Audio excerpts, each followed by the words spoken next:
Olá, pessoal!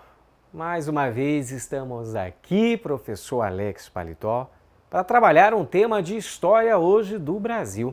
É a segunda parte da nossa aula sobre Segundo Reinado, sobre Dom Pedro II na história do Brasil. Espero que vocês gostem. Olha, eu vi aqui como um membro integrante da nobreza, extremamente condecorado. Bom, mas hoje a gente não vai falar sobre títulos, nem tampouco sobre nobreza.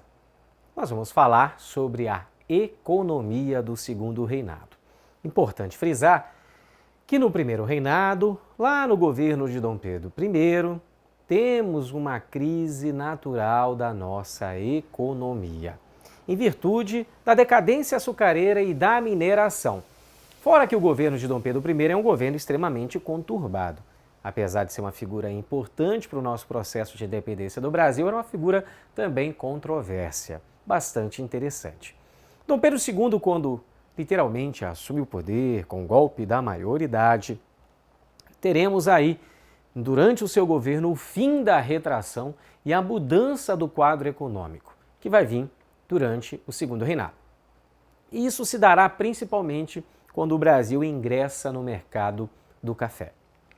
Aliás, café com história. Cafezinho maravilhoso. Bom, o café oficialmente foi introduzido no Brasil em meados de 1727. Só que nós temos conhecimento que lá no norte do Brasil, no Pará, jesuítas já cultivavam o café, mas para consumo pessoal das missões religiosas. Mas nesse período era apenas um cultivo de subsistência, não tendo qualquer tipo de finalidade comercial.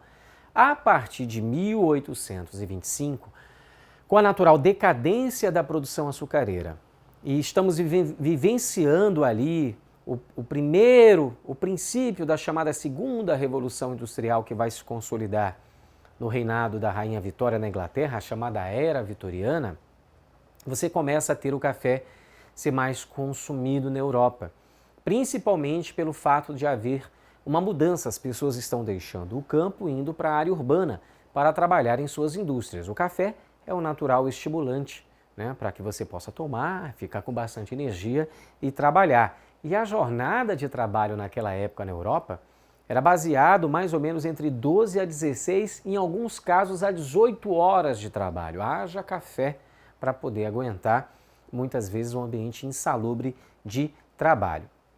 Bom, o café é plantado principalmente no Vale do Paraíba. Ali existia um tipo de terra chamada terra roxa. Uma terra que na época os imigrantes chamavam como uma terra boa para o plantio. Então a expansão do café vai se dar na região sudeste, vai inclusive estimular a construção de várias ferrovias, né? Teremos aí praticamente os portos não comportando a demanda, a necessidade de transportar esse café das regiões para o porto era insuficiente, as carroças e comitivas que levavam essas sacas de café, e aí o Brasil vai saltar de 14,5 quilômetros de ferrovia para 13 mil quilômetros de ferrovia no Brasil. Esse é um quadro que mostra para a gente mais ou menos como o café estava naquela oportunidade e outros elementos, outras commodities que eram exportadas ou consumidas no Brasil ou fora dele. A gente percebe que o café está numa crescente ao longo do tempo, até chegar a ser 64% do nosso produto interno bruto. O açúcar entra em decadência, como a gente olha aqui nesse gráfico, o algodão vai variar muito, o fumo ele vai crescer e o cacau também vai crescer. É nesse momento que teremos o desenvolvimento industrial no Brasil com uma intensidade significativa. Mas isso só foi possível por conta das taxas protecionistas à indústria brasileira. Na oportunidade, o ministro da Fazenda naquela época, Alves Branco, criou a tarifa Alves Branco. E essa tarifa vai estabelecer impostos que vão chegar até 60% de produtos estrangeiros e 30% no Brasil. Devemos lembrar que acordos comerciais do passado, como o Tratado de Comércio, Navegação e Aliança e Amizade, taxavam os produtos brasileiros em 24%, e o produto inglês em 15%, privilegiando o sapato inglês em detrimento do sapato fabricado no Brasil.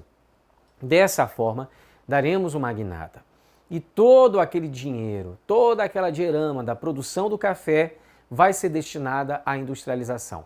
Mas isso será feito de forma imediata? Claro que não. Para esse desvio de capital acontecer, foi necessário criar uma outra lei, a Lei Eusébio de Queiroz.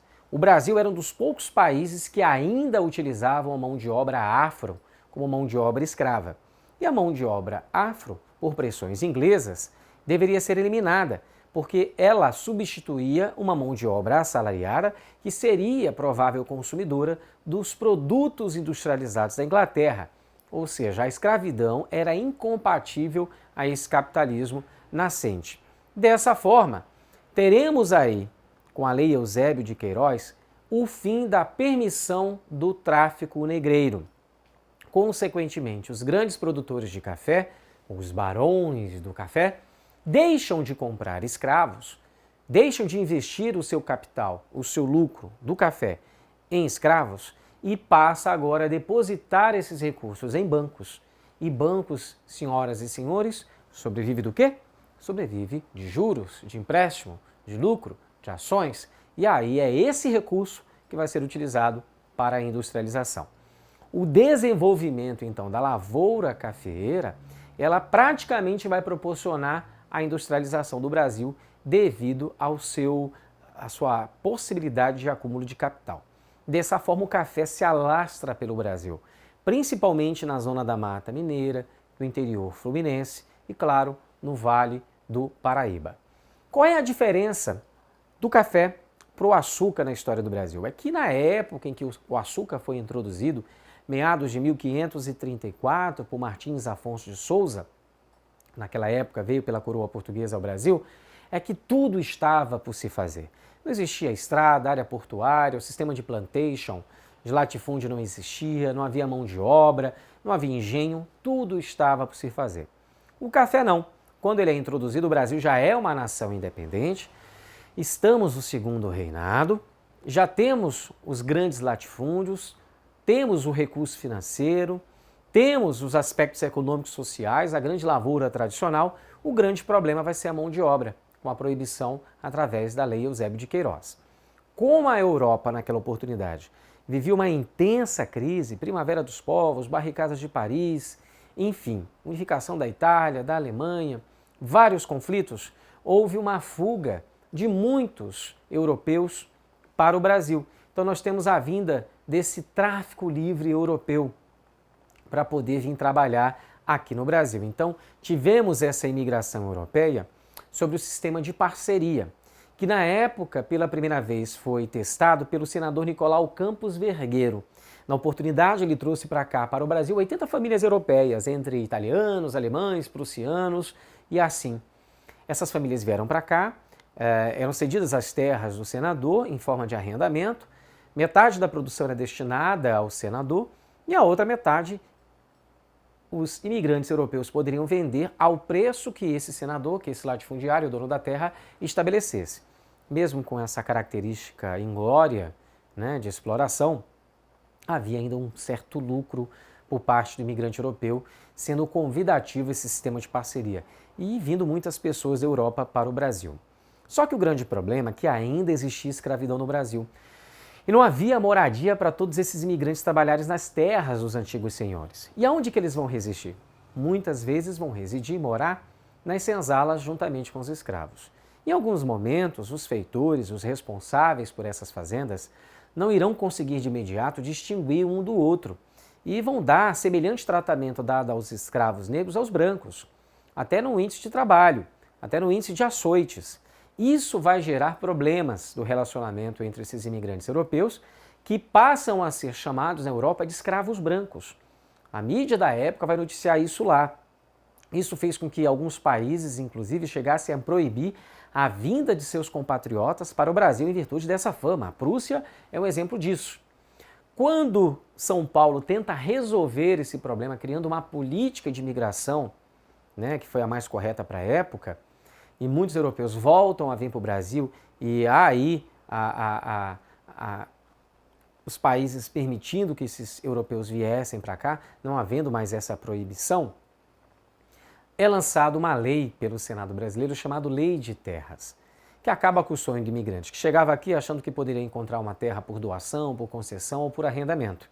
Essa Lei de Terras não permite mais que o imigrante europeu trabalhe em terras sob sistema de parceria, arrendamento, doação, concessão, agora somente a partir da compra. Ou, como ele já estava aqui, poderia se sujeitar a trabalhar nas terras dos seus proprietários, dos fazendeiros, dos aristocratas, da nobreza, que vão pagar o salário que desejassem, salários baixos, a essas famílias europeias que vêm para cá, como diz Dom Pedro II, embranquecer o Brasil. Mesmo com esse cenário, não muito convidativo mais para os imigrantes, teremos a vinda de muitos imigrantes para o Brasil, consequentemente algumas transformações sociais.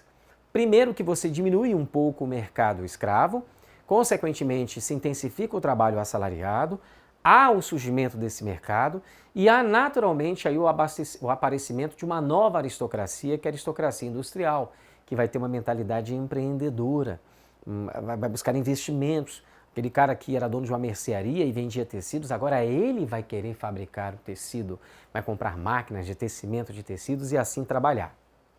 A indústria e urbanização do Império passa a ser uma realidade. E isso tudo se dará a partir desse acúmulo de capital provocado pelo café. E aí eis que surge Irineu Evangelista, o famoso Barão de Mauá.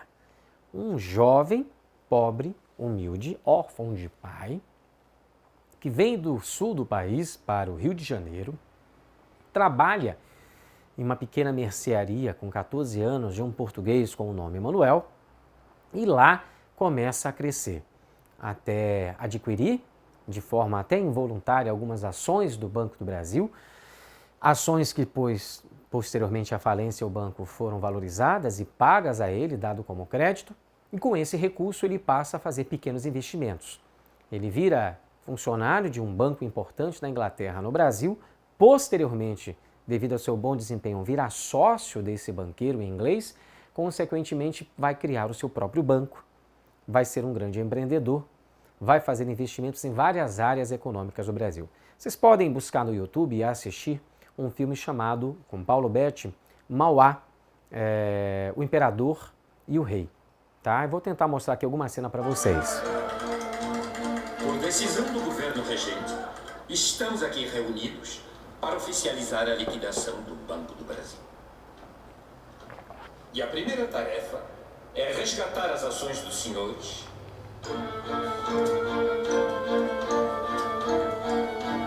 Primeiramente, gostaria de chamar o digníssimo Conde Bonifácio.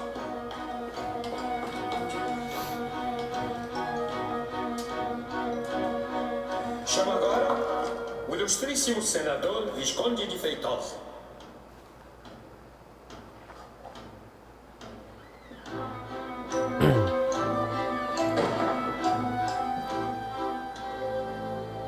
Me desculpem. Alguém faça favor de conduzir o cavalheiro onde deseja ir, para que possamos continuar nossos trabalhos.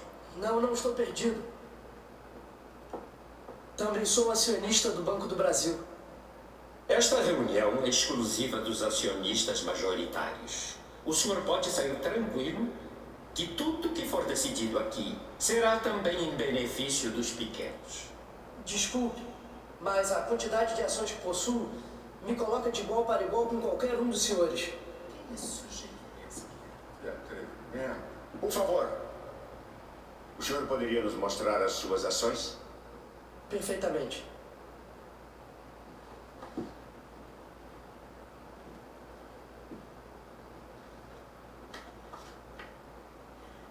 Agora só me resta saber se elas são autênticas.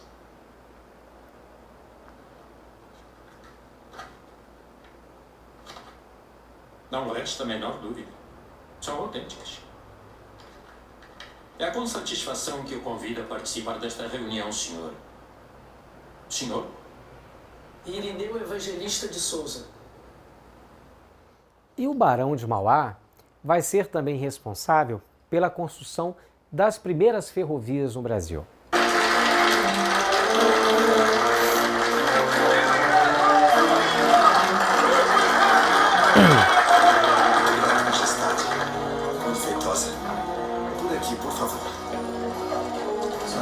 boca, no peito do imperador, bate o coração de um cientista.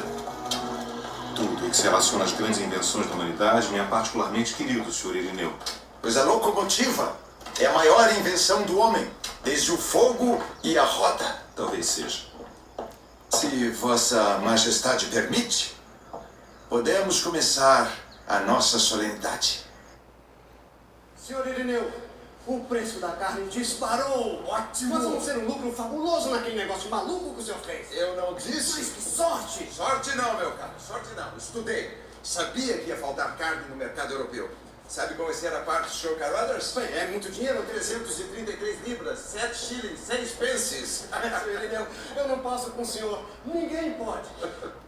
Pô, mas qual é o próximo negócio? Sabia que o governo brasileiro não vai renovar o acordo comercial com a Inglaterra? Não. E que há uma nova lei que isenta de impostos as indústrias que se instalarem no Brasil? As indústrias, mas o que nós temos a ver com isso? Nada, Sr. Ricardo, nada. Afinal, somos apenas comerciantes, é isso, hein?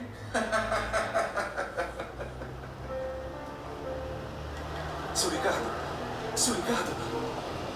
Enfim, Mauá vai ser um grande investidor no setor industrial, na construção naval, na produção de máquinas, principalmente transportes e ferramentas agrícolas.